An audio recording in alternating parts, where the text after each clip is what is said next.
Hi, my name is David Bell. I'm a Professor of Economics at the University of Stirling. This short video is a guide to Scotland's public finances, which are important to understand the nature of some of the arguments around Scottish independence.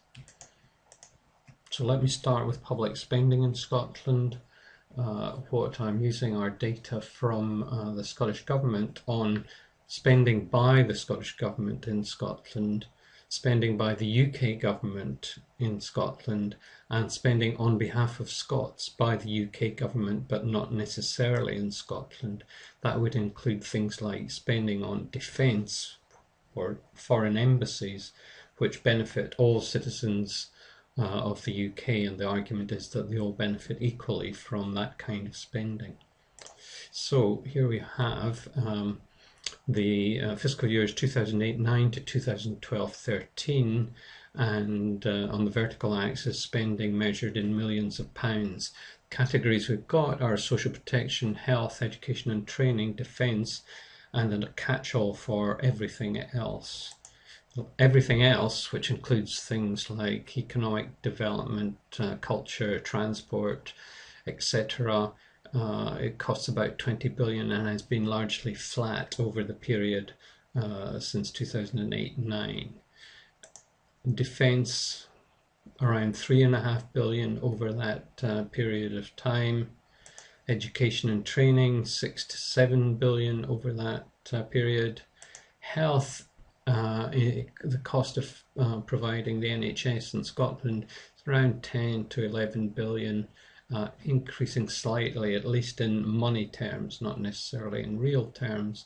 And then lastly, you've got social protection. That covers all welfare benefits, such as unemployment benefit, housing benefit, and so on. It also covers the state pension. These monies are provided not by the Scottish Government, but by the Department for Work and Pensions, which is a UK government department. The social protection also includes some local government spending on social care and on housing.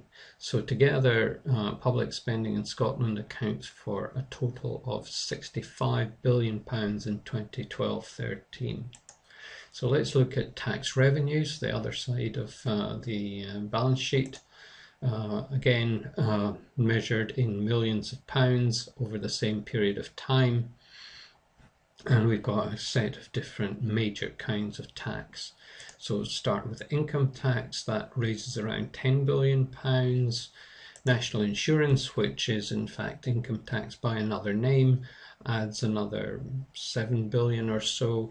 Both of these have been pretty stable through time, largely because of the Scottish economy being fairly depressed, not growing fast at all over the period.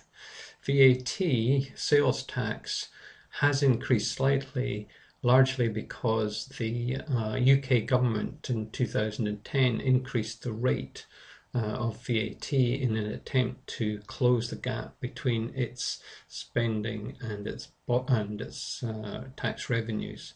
So that has gone up slightly. There's another category, other taxes, which covers all sorts of small taxes, such as stamp duty, council tax, business rates, and so on. There's corporation tax, which is a small tax in Scotland, around £3 billion. It's quite important, though, because this is the mechanism, corporation tax, that the Scottish Government in its white paper sees as a means of inducing more economic growth in Scotland. And the argument is that if the rate of this tax is cut by 3 pence in the pound below the UK rate, there will be increased foreign direct investment in Scotland and an expansion of the economy and jobs. Lastly, there's North Sea oil. And what's obvious from the orange shaded area is that this is fairly volatile. It goes up and down, as high as 12 billion, as low as 6 billion over this period of time. Together, the revenues in 2012-13 amounted to about £53 billion. Now, the blue line shows the total expenditure from the previous slide, increasing slightly in nominal terms over the period.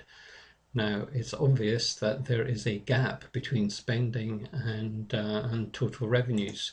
And in 2012-13, that amounted to £12 billion, a fiscal deficit of £12 billion. Other things being equal, it means that this difference would have to be borrowed from the international money markets.